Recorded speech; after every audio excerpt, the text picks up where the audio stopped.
issue.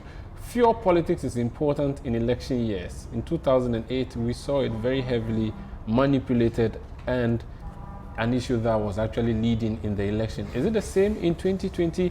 That's a conversation we'll be having. But we are talking to someone who regulates the petroleum industry in Ghana. He also wants to be an MP. My name is Umaru, Sanda, Amadu. When I come back, I'll tell you who my guest is.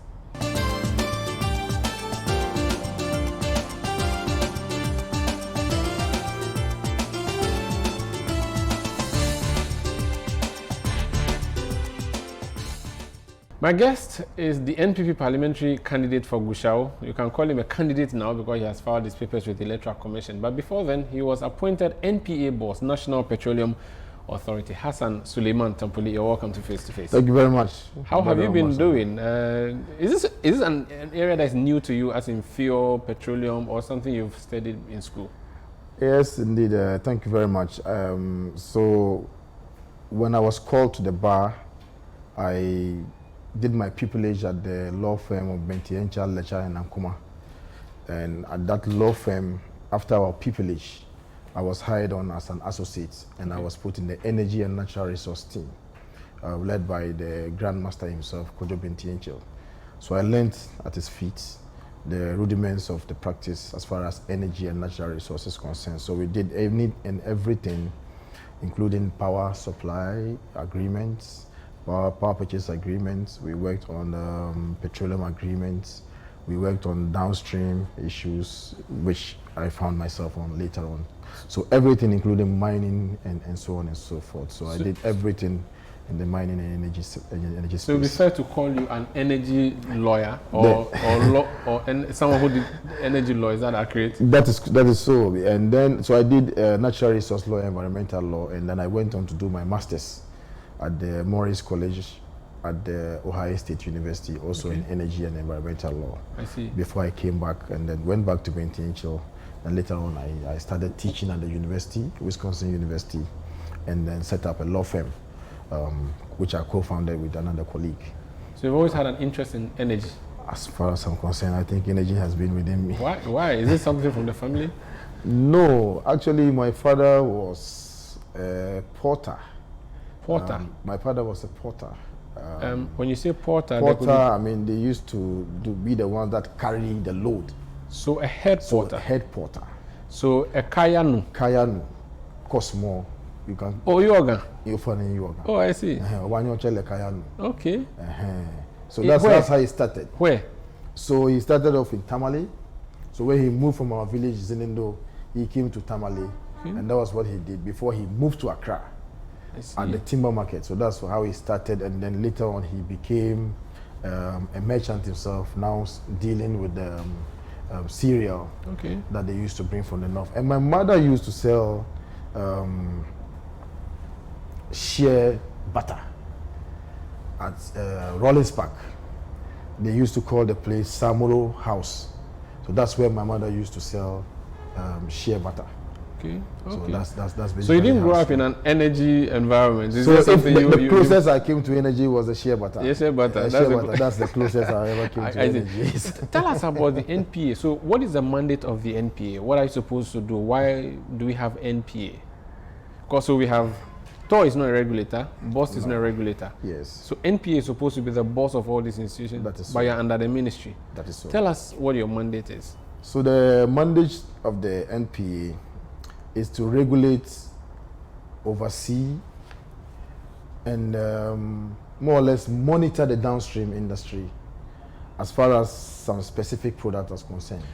For education purposes, downstream, so I'll come back to that, but I'll just give you the mandate, the raw mandate. So first of all, so we deal with crude oil, petrol, diesel, kerosene, LPG, aviation fuel, bitumen, premix, and so on and so forth. So we regulate that space. As far as importation, exportation, production, refining, processing, transportation, pipeline, construction of depots, construction of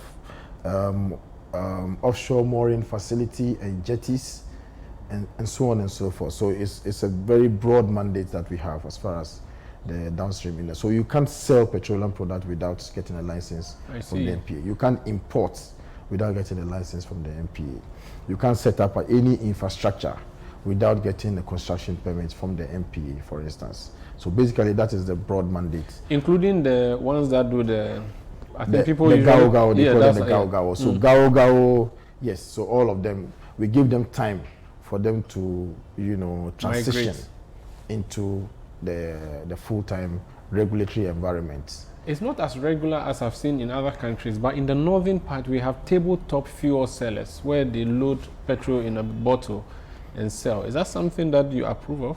We do not really approve of that, but there is a limit to which we can approve. When you are dealing with petroleum products less than a certain quantity, it is permitted, because the law is not very inflexible so as to punish people.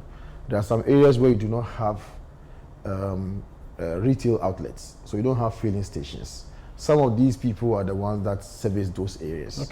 Now, in the absence of these people, those people will be cut off from the supply of petroleum products. So what we're doing is, instead of demonizing them, we rather bring them on stream, but it's in not order dangerous to be able to regulate them. It's not dangerous selling petrol like it was pure water on a table. Yes, it's extremely dangerous. Anything that has to do with petroleum products is considered dangerous, regardless of the quantity. So what we do is we regulate them, we give them some minimum standard operating performance that they have to adhere to. And every now and again, our inspectors are on the road to monitor and see whether they are conforming to the standards that we have given to them. Is it the job of the NPA to ensure fuel stations are scattered around the country, or you're just supposed to license OMCs and let them do what they have to do? So we grant licenses to the OMCs, and then the OMCs would now go and get their stations. We have siting regulations. So you can't site a petroleum outlets within a certain distance.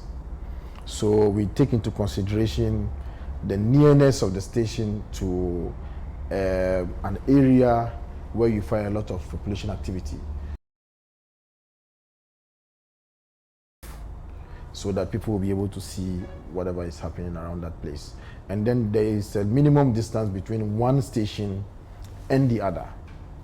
Now, if you have checked in the past, you have stations that are stationed back to back to each other. Post June 2015, the regulations were changed, and then we started now giving siting permits for petroleum products, for petrol, diesel, 500 meters, and when LPG is concerned, we make it 1,000 meters, more or less 1 kilometer apart. That is right. Is it in the case of the same brand, or even if they are different brands? Even they are different OMCs. But I've seen, say, and I'm going to just use these names randomly. There's a Shell across the road, and there's a Goil across the road, or the road goes between the Shell and the Goil. That's not 500 meters. Those are stations which were in existence before the regulations came in. And if you have checked our laws don't take retrospective effects, so it can only take prospective effects. So those existing stations will continue to remain. And the idea at the time, which predates me, was that all those who have procured permits to put up stations before the coming into effect of the new regulations would continue to enjoy the fruits of that permits that they got.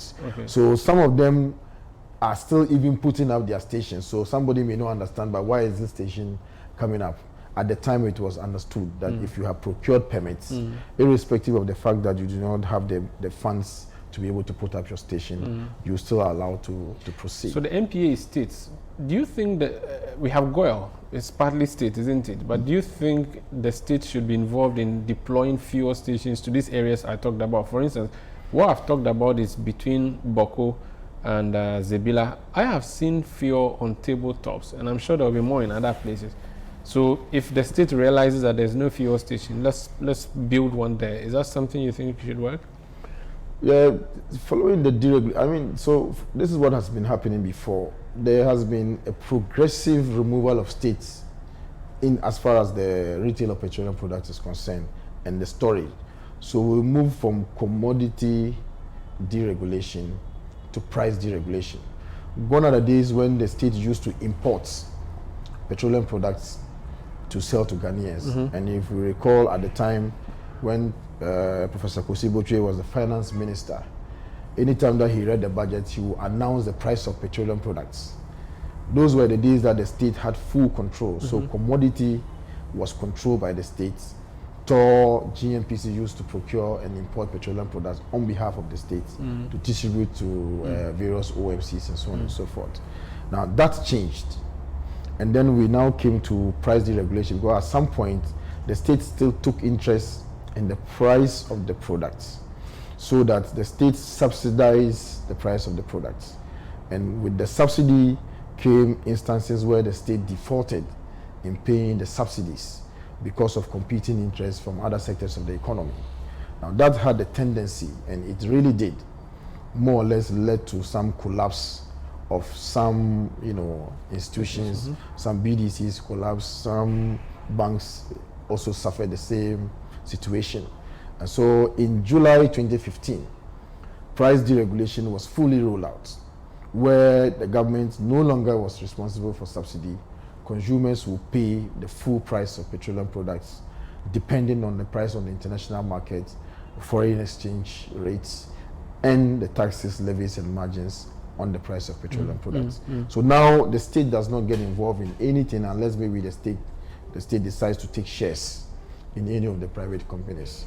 And of course, the only company that the state has any interest in, I think, is Coil. The rest of it is... Fuel smuggling is a big problem. We are told over 200 million cedis is lost to the state every year. I believe that's, again, your mandate. You're supposed to prevent people from smuggling fuel. What have you done so far since you became CEO of NPA? So it's been... So like you rightly said from the beginning, I have worked in the industry, and then I was a member of the Manifesto Committee, Subcommittee for Energy. 2016? During the 2016 elections.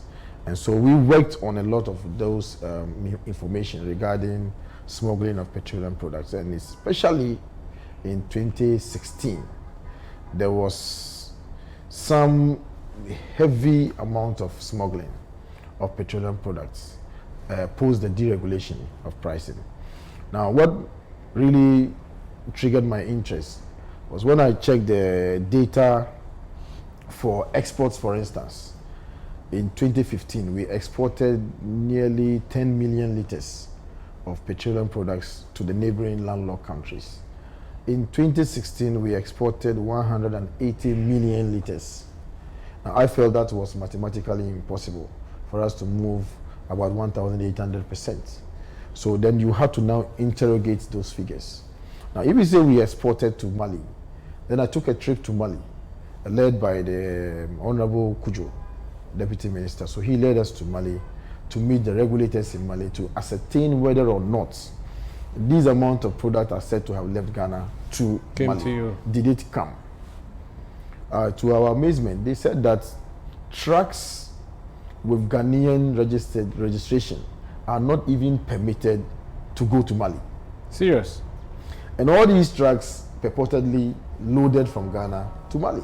And would this be product that was imported originally by Malians, or was imported by Ghana and exported to Mali? Which one is? So they are imported into Ghana by Ghanaian by companies, Ghanaians, and they are selling to their counterparts in Mali. So because we have the ports, precisely, they import. Then they say to you that, well, give us permit. We are traveling across, and they put it in a tanker and they are moving it to Mali or Burkina or Niger or wherever. So that's what happens with Burkina Faso. In Burkina Faso, only one company is permitted to import products into Burkina Faso, and that's a state-owned company called Sonabi. Okay. Now, Sonabi would also get the LACAN. LACAN is the schedule that we give for companies to import petroleum products into the country, allocation at the ports. So Mali would normally, Burkina Faso would normally get a LACAN, or sometimes they buy from BDCs and then export to their country. They also don't permit Ghanaian trucks to go to Burkina Faso. Now, on record, we found out that there were a lot of Ghanaian trucks that had been loaded purportedly to these countries. Destined for Burkina Faso. Precisely. And Mali. So clearly, these companies did not export the petroleum products to those countries. Where does it go to? So they dump in the country because there is an incentive, and the incentive is a tax that you won't be paying. Export products don't attract taxes. So if you say you are loading for export and you dump, then you get to pocket the export component. So you could take the tax component. So practically, you take fuel from Tor and say you're sending to Mali, then you go and sell it at Ashaiman. Exactly. Oh. That is practically how it happens. So it means we consume all what we claim we are exporting. So we consume. But does that not then mean that our supply for our own country is less? Otherwise, if our supply was adequate, I mean, there wouldn't be the need for people to buy from illegal people. What happens is that the officially recorded volumes in the country will be reduced because we have smuggled products coming into the country. A typical example is year on year, we normally have at least 5% increase in the volumes that we consume in the previous year. Now in 2016, we consumed 55% less than we did in 2015. Now think about it. In 2016, it was an election year. All these vehicles crisscrossing the country, are supposed to have even increased the volumes that we would have consumed. By the end of the year, we found out that we had consumed less 5%. And that was also a trigger that will keep everybody on inquiry to ascertain whether or not there's something that's going on that we don't know.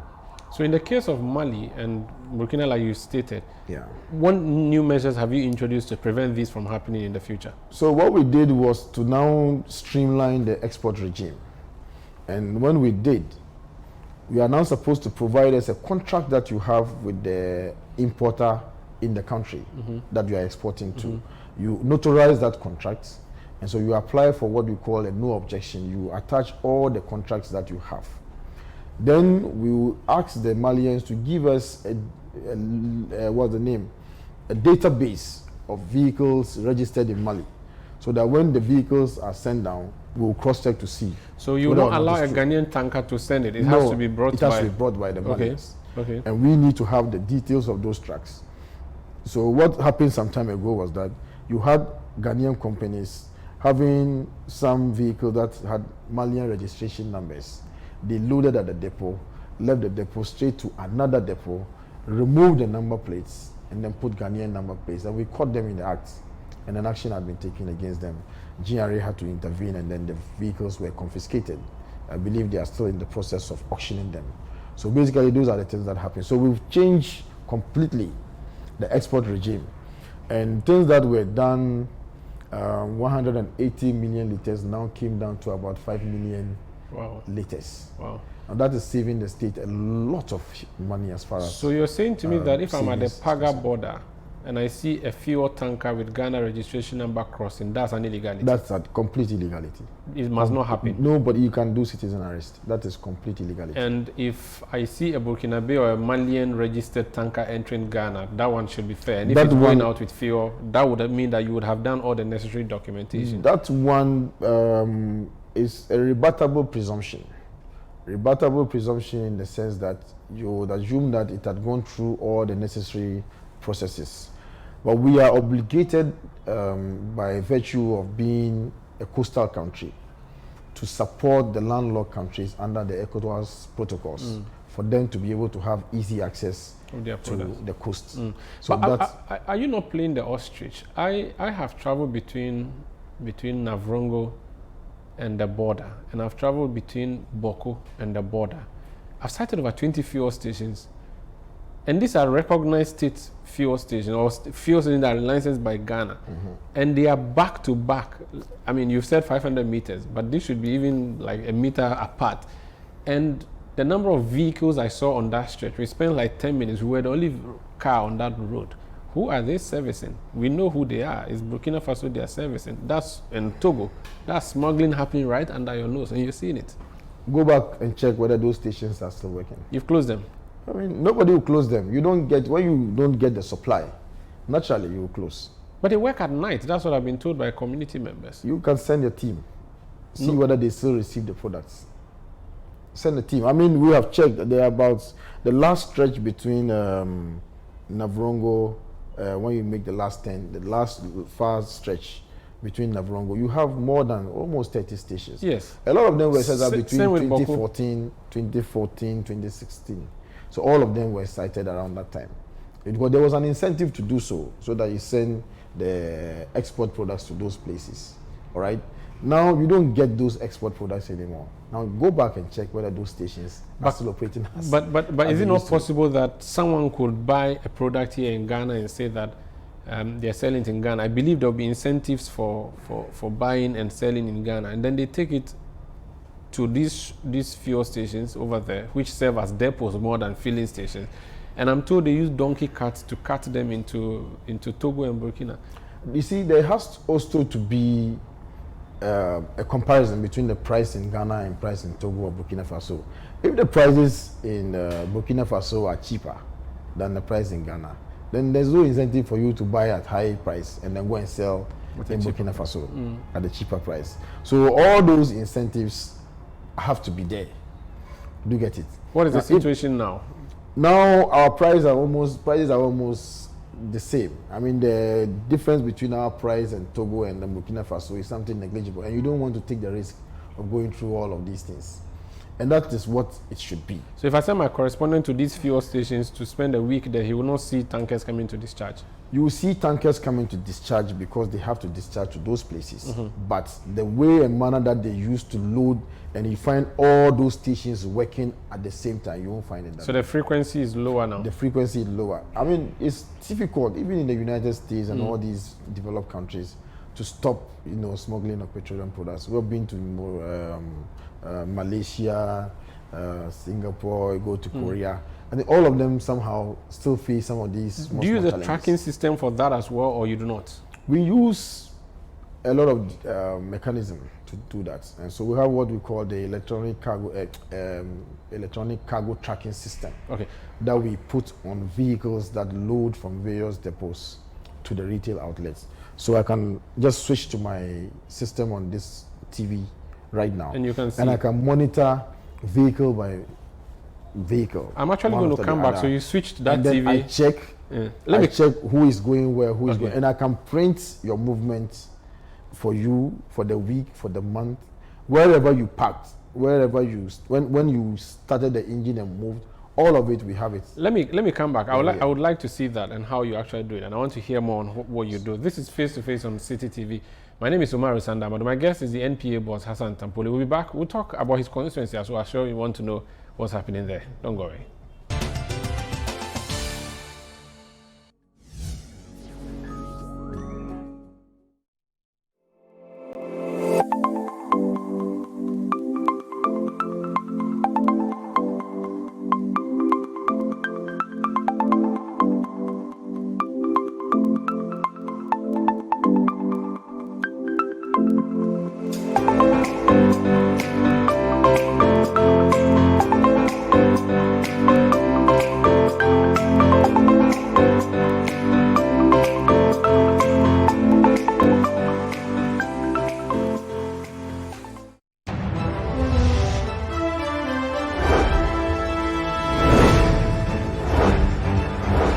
Election 2020, Ghana makes a choice.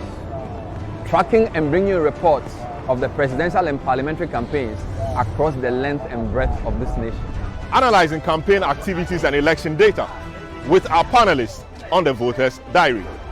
The Voters' Diary is the most factual, instructive, and balanced election 2020 analysis program on television. The Voters' Diary every weekday on Citi TV from 3 p.m. to 4 p.m. Stay informed on all the relevant issues on election 2020.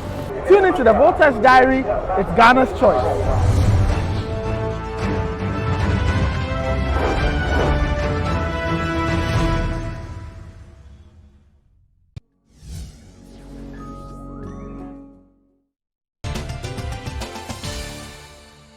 You're welcome back to Face on Citi TV. My guest is the NPA boss, Hassan Tampuli. He's also the NPP parliamentary candidate for Gusau in the northern region. You were telling us about the tracking system, so you pretty much have that figured out. That's but right. You also have fuel stations that are operating illegally. Tell us how you've been managing this. I have a story here published on 25th January 2019, 3 fuel stations asked to shut down for shortchanging customers. I believe this is a regular thing. How do you deal with it? When you shut them down, then what happens? So this pretty much the mandate of the Ghana Standards Authority. They are responsible for setting the standards at the pump. So we'll grant the licenses and the permits for you to operate. But in terms of the measuring pump, it's the Ghana Standards Authority that is responsible for that. How about this story? 18th July 2019, 82% of LPG stations in Central Region identified as high risk. This according to the Central Regional Minister. Again, that's not your mandate? That is our mandate. That's one we did the risk assessments of all LPG stations across the country. We did that using different parameters. The site where the station is, and then the personnel operating the stations, and then the engineering arrangements at the stations.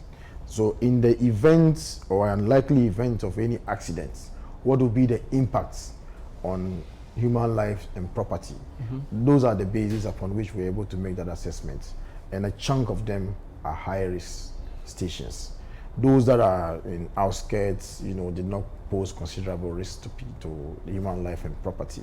But depending on where they were sited, we consider them as high risk. And we have an obligation to communicate to them that where they are high risk and they need to observe higher standards in terms of safety and security of their own personnel and then the general public as well as their customers. So Ghana Standards Board would usually, or authority will usually go around and do the inspection. Do you also have a team that goes around inspecting how stations are operating? We do that. We have more or less like 3 teams. So we have the inspection and monitoring team, led by the chief inspector. So they go and check for standards as far as safety, security, and then basically HSC is concerned. So they go around and they do like 3 trips annually. And we have regional offices across the country. So in every region, we have teams move around to go and do the monitoring and inspection. Now, in between, something may come up. So you have to do some random monitoring again. So basically, that's what they do. We have another team that is called the Petroleum Product Marking Scheme that operates under the Quality Assurance Department. Now, they go around to check for the quality of the petroleum products and to check for contaminants, adulteration, and so on and so forth, to check whether they have introduced any foreign element into the product to increase the volume, but it will in the end lead to tax losses and also affect vehicular efficiency. So we have another team that does that. They also do a random, and then they also have their regular movement.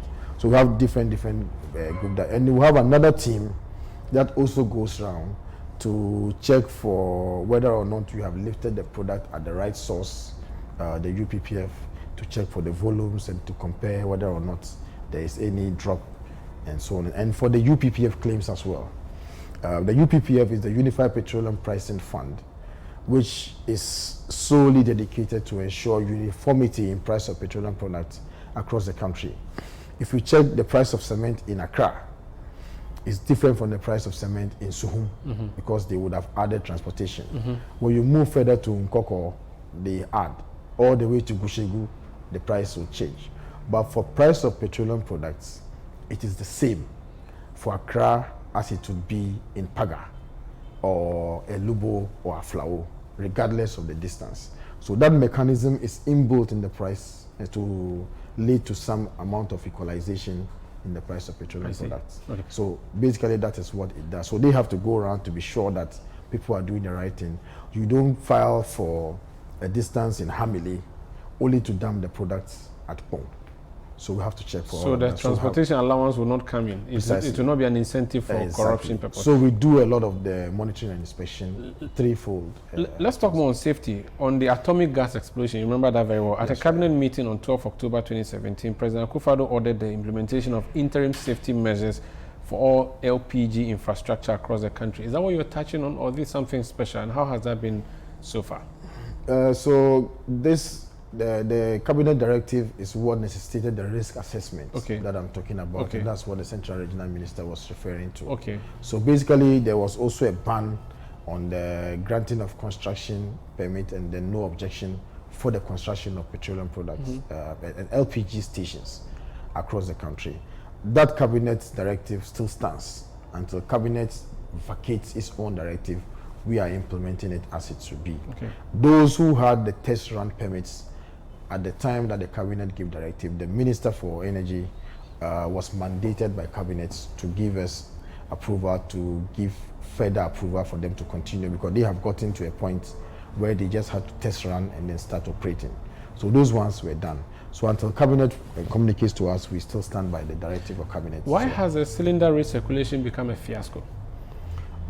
It's a matter of fact, only last week, Ghana Gas cut sword for the construction of their bottling plant. So that what will happen? Goal is in the process of constructing their bottling plant. You've said that. So it is not a fiasco. It's something you said since what? No. 2 years ago? Yes, what is You happening? even have a whole sector. Is it the police headed by Francis SCM? Is that not one of the reasons they're supposed to? No, so Francis SCM's place is Ghana Cylinder Manufacturing Company. It has been in existence for God knows how long. Yes. Now, they are supposed to provide some of the cylinders that will oil the cylinder recirculation model of LPG distribution. We've started the pilot. We've done the pilot in Kade, Akwetia. We've done the pilot in Fomina and Obuasi. We've done another pilot in Jomoro and Yendi. And we are in the process of doing the pilot in Hohoi and I believe Anloga. So basically, these are the places that we have started. So we've been working on the quiet. So you actually plan to do this? So it is rolling out. It is rolling out. Different companies are putting up their bottling plants. In fact, there's one that is already in existence, and they have also applied for what's the name? A permit to start operating. The pilot is such that we are looking at the possible bottlenecks that we would encounter when we do a full rollout. What we'll do is, at the end of the day, we'll do the two side by side, and then the market will determine, you know, how things move on until such a time that we have all the bottling plants coming up. When did you decide to do it side by side? Is it because the existing LPG companies or outlets are protesting? They say they will not vote for you because you're taking their jobs from them? Well, if it is about vote, I believe the alternative is the same, because this policy started in 2012. So whether or not it is NDC or NPP, the policy will take over. But the implementation, you are going to do the implementation. They are threatening you against that. As a matter of fact, the first bottling plant was almost completed in 2016. And NDC lost. You get it? That's the thing. So if you complete some now, precisely, you see the thing. You're most likely but going to I'm lose not too sure. You see, first it used to be the issue of communication. All right. Then there was also concerns and fears about job losses, and they're legitimate fears. So we need to also give them assurance that they will be the fulcrum around which the whole policy will be implemented, having regard to the fact that they already have made some investments and so on and so forth. So yes, if they also apply for a bottling plant, why not? We'll consider and then grant approval for them. Tell me, to your operate. plan is that I would carry my cylinder from my house, an empty one, drop it at a depot and pick a fully loaded one. Is that your plan? That is so. So not Why the cylinder is not even yours. Okay. So what we're going to do is that the cylinder will no longer belong to you. The LPG marketing company will procure, brand, own, and maintain the cylinder. So all that consumers need to do is to go to a retail outlet or exchange points. Then you give them your details. They give you a full cylinder. You carry home. It's branded. So you carry home. So it's branded in the company's name. In the So you company's choose name. which company you want to deal with. Exactly. So Okay. you have a plethora of them. You choose whichever one that you can always change. But if I'm changing, how do I have to pay because I'm bringing a container that is not owned by this company and I want to come and take from them? So you return to the old chap And say then thank you you. go for another person, depending on, because you see, when we did the working visits to different countries, they have incentives. Those LPG marketing companies, they have incentives for customers. Some will say, if you send me a text at any time of the day or night, I will deliver your cylinder to you within 20 minutes. If I don't do it, I'll pay a penalty, I'll buy you airtime, so on and so forth. Some will say, depending on where you are, I can deliver to you for free, and so on and so forth. So It depends on the marketing arrangement of the LPG marketing company. So, but is it competitive? You mentioned Goa. Which other companies are in there? If it's not competitive, then they can play with the consumer or the Yes, customer. I think it's going to be competitive. How many companies as do far you as I'm know? concerned, we have licensed about 6 companies already. 6. And then there are a few more that are still pending for license purposes. Can But they only see- last week, the Vice President, His Excellency Alhaji Mahmoud Bawumia, cut the sword for construction of one in the Ivalu-Jira constituency by Ghana Gas. You've licensed 6 companies. Yes. And I'm not sure we have less than 100 gas stations or LPG stations in this country. How can 6 replace that much? So we have about 659 LPG stations. Awesome. You have just made your case worse. Now, what is happening is that these are bottling plants that will fill 1,200 cylinders per hour. So if you are working 8 hours, you multiply by 1,200. Do you get it? So what you would have been filling at different places can be filled at one place. And all they have to do now is to get the vehicles that have the pellets to move them to various exchange points. But is that not what you're avoiding? A truck carrying 100 cylinders that could possibly explode? So you're loading up from Tema and you're taking it to your constituency. That's right. Imagine the distance, cylinder rubbing against cylinder in the heat. So they have pellets. So they have specialized trucks that carry the cylinders across the world. Okay. And just by way of information, I think that in the whole West Africa sub-region, you go to Togo, they do cylinder recirculation. You go to Burkina Faso, they do. You go to Cote d'Ivoire, you go to Benin, Sierra Leone, except Ghana and Nigeria. That's where we do what we currently do. So if you hear about any gas explosion, most likely if it's not Ghana, it is Nigeria. You ask the Senegalese, when was the last time you ever heard of any gas explosion? They don't even remember. It's something that they don't have in living memory. 40, 50 years, they haven't heard any such thing. So you ask them, when was the last time you had any accident that they say, oh, maybe a cylinder fell on somebody's leg? Those are the only accidents that they face. Not but fire. not the fear of any gas explosion. That is something If that it's they so don't good, think why has it still not been in circulation? How come this morning I couldn't call a company and say, deliver a bottle and pick my bottle, or I'm coming to pick my bottle? Why is it not coming into force? Well, you would, like you rightly said, there is some level of hesitation and then some fear as far as the LPG marketing companies are concerned. But being a cabinet directive and a government policy, we are still rolling it out. But they have cooperated and they have told us that they are in full support of the policy. And so I believe that in due course, all of us will come to terms. You remember those days when you used to buy ice water? They used to carry it in buckets. And then when you want to buy the ice water, they fetch for you.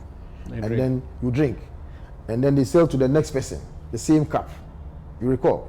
Then we'll move from that one to now selling the water in rubber. We'll tie the rubber. Penny the penny. You're penny the penny, you understand. Then from there, then we went to pure water. From pure water, now we have bottling bottles all over the place. So it's a transition. You can't do the same thing and expect different results. When should we see cylinder recirculation? Cylinder recirculation reasonably should start as soon as we have, we grant the license to, so now we have granted construction permits. As soon as they are done with the construction permits, it takes not more than 6 months to put up a standard, a modern LPG. So cylinder recirculation cannot happen in 2020? 2020, I'm not sure it's going to happen, except maybe the existing one that has also applied.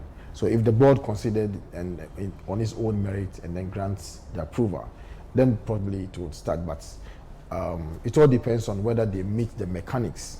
Because as far as we're concerned, we are not in a hurry just to grant licenses without giving consideration to public health. So for mass production and circulation, we should be expecting maybe second quarter next year? It's most likely going to be the case, that realistically for mass Have you production. fixed the premix fuel mess?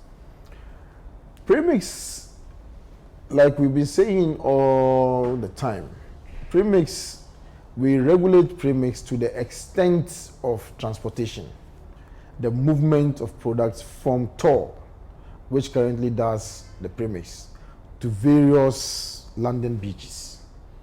Beyond that, we don't do anything. So we don't do the allocation. We don't do the reconciliation of who receives which landing beach receives what. What we do is to check from our system. You loaded from Tema to Elubo or to what's the name? Any inland coast. So maybe inland beach. Maybe Tema Newtown. Germany or Jamestown or Tema Newtown or to Apam or to Elmina. Whether you delivered. So we check whether the truck, when they moved, went to that destination. Those are the things that we check, because they also have to come and claim what you call the UPPF claims. But you did something with Goyle where you had some mini stations, didn't you, as NPA? Yes. So then you are in charge of distribution too. We don't control that one. That is done. In fact, there's a law that fully regulates the Premix under the Premix committee, and the law lists the agencies that constitute the members of the Premix committee. NPA is not even a member of the Premix committee, neither is the Ministry of Energy. So when fishermen complain that there's hoarding, now they don't talk about diversion anymore, they talk about hoarding of Premix at the station. That should not be NPA's headache.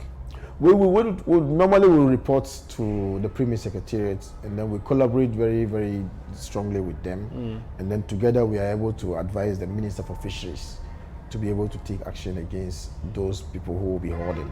So OMCs would normally move the volumes from Tamale Refinery to the various landing beaches. Okay. When we find any breaches, we draw the attention of the Premix Secretariat that, look, this truck diverted, and sometimes they have explanation. First of all, maybe the ullage at the place where they are going to drop the products is less than the truck is carrying. So when you carry, there's a capacity that they haven't been able to sell all of that, and then the truck is loading 54,000. That one, they cannot take it to that place. So, and sometimes they are going to a place, the road is unmotorable, and so they necessarily have to go to another destination so that they'll be able to discharge and so on and so forth. This is Face to Face on Citi TV. My name is Umaru, Sanda. My guest is Hassan Tampuli. He's the NPA boss. Why do you want to be a member of parliament? Why do I want to be a member of parliament? I think that you know the story. How I emerged as the parliamentary candidate for the MPP in Bushegu. So there were two candidates, aspiring candidates, the incumbent member of parliament and the constituency organizer. So they were the ones who had shown interest. Now, don't forget, in 2015, I had also shown interest in contesting for the seat. The incumbent member of parliament, who is my uncle, also showed interest. And together it was agreed that, look, allow the space for your uncle. You can't go into a race with your uncle, so I withdrew. And I supported him fully. Actually, in 2016, I launched the campaign in Bushegu. I started the tour in Bushegu and then started the first rally for the 2016 election in Bushegu on behalf of my uncle. And so this time around, I kept telling him that I'm not interested if he continues to be in the race. And so it just happened that there was an issue of whether or not he should go unopposed or we should have primaries. So there were two schools of thought. Naturally, he would have wanted to go unopposed. The party took a decision that no, they should open up the contest. So subsequently, he withdrew from the race. And the party felt that by reason of his withdrawal, there probably would be a situation where there will be some cantankerous situation between his supporters and the supporters of the constituency organizer, who would have been the only aspirant. Competitor left. So there was need for the party to do some, horse trading to get a compromise candidate, and then the lot fell on me. So I'm more or less a reluctant candidate, but it's a space that I'm very familiar with. So my father comes from the constituency, my mother comes from the constituency. So I'm 100%, hailing from that constituency. And prior to my, emergence as a parliamentary candidate, I have fully supported the constituency in the little way that I can by supporting drill boreholes in the one of the remotest parts of the constituency. Okay. I've done health centers. I'll come back and ask you what you have done so far to deserve to be re-elected. And now, of course, I'll ask you what your relationship with the incumbent MP is, because I'm not sure we saw a letter. He voluntarily stepped down, but maybe there's some backstory. This is Face to Face on Citi TV. We'll be back to talk more on Gushao.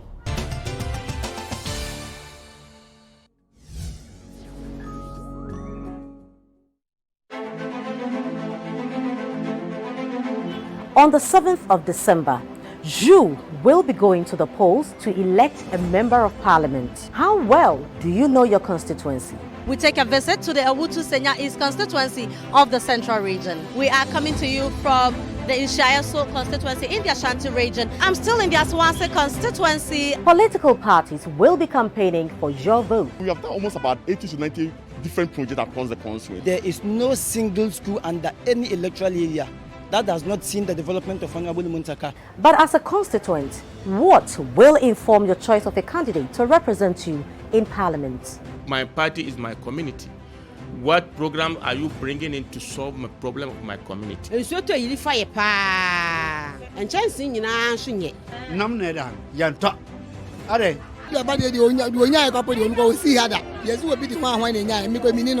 Be involved in what concerns you. My name is Premix. Join me on the constituency for all you need to know concerning your socio-economic development. The constituency airs on Citi TV Mondays to Thursdays.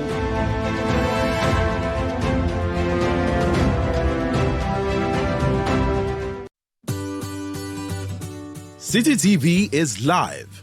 On DSTV, go to channel 363. On GoTV, access Citi TV on channel 182. On a digital TV, please press the menu button on the remote control and run a new search on your TV. Take note that without an antenna, you cannot access Citi TV on your television. Citi TV can be accessed on a free-to-air digital box like the GoTV and StarTimes box. Citi TV, it's your world.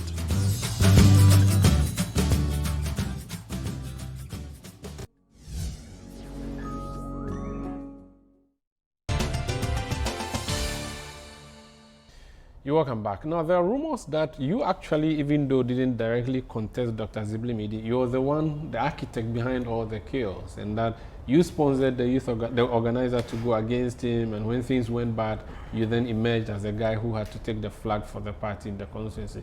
What do you say to these rumors?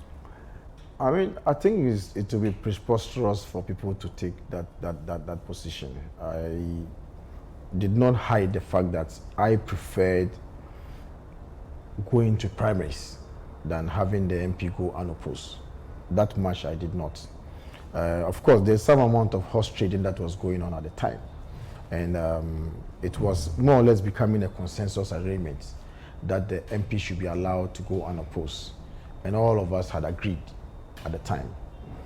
Now, things would have taken their natural course, but for the fact that we had all these pandemic action and then the National Executive Committee, National Council couldn't meet. I believe that if the meetings had taken place sometime in April or May, the decision would have been taken, but things keep, changing as we move along. And at the end of the day, the party decided that, look, we are better off having a contest where a candidate will emerge from the contest and everybody, including the losing candidates, would support the candidate. That was a position that some of us took. So beyond that, I'm not sure that I have done anything. So I supported the MP to the extent that I could. And I have also relationship with different candidates or aspirants across the country. So I have, in view of that relationship, supported, for instance, candidates in the northern region, so what's your, in Ashanti region, in the Greater Accra region, in the Volta region, in the Eastern region. I have supported different. What's your relationship with Dr. Zibli-Medi? Dr. Zibli is my mother's cousin, so he's my uncle. I don't mean that kind of relationship. What's your current relationship? Do you talk? Well, we haven't spoken in a while. Has he been on your campaign since you started? Well, I have received word that he's on his way. He's likely to join us. Is that not in the course of time. problematic for you? Because this is not your constituency, mind you, it's an NDC seat. It's not an NDC seat. You won it only twice in history, or is it? We won it, but we won it with 4,050 votes. Okay. That's never happened in the history of the constituency. But the NDC isn't far away from there. They've been holding on to it since '92. The NDC has been holding on to it since 1992, but every election is not the same as the previous election. But the absence of the incumbent MP, who is your party member, on your campaign would definitely be a problem. Well, look at it from different perspectives. The member of parliament won on the ticket of the MPP. Now, he did not contest as an independent candidate. He won on the ticket of the MPP. And that is the party that all of us belong to.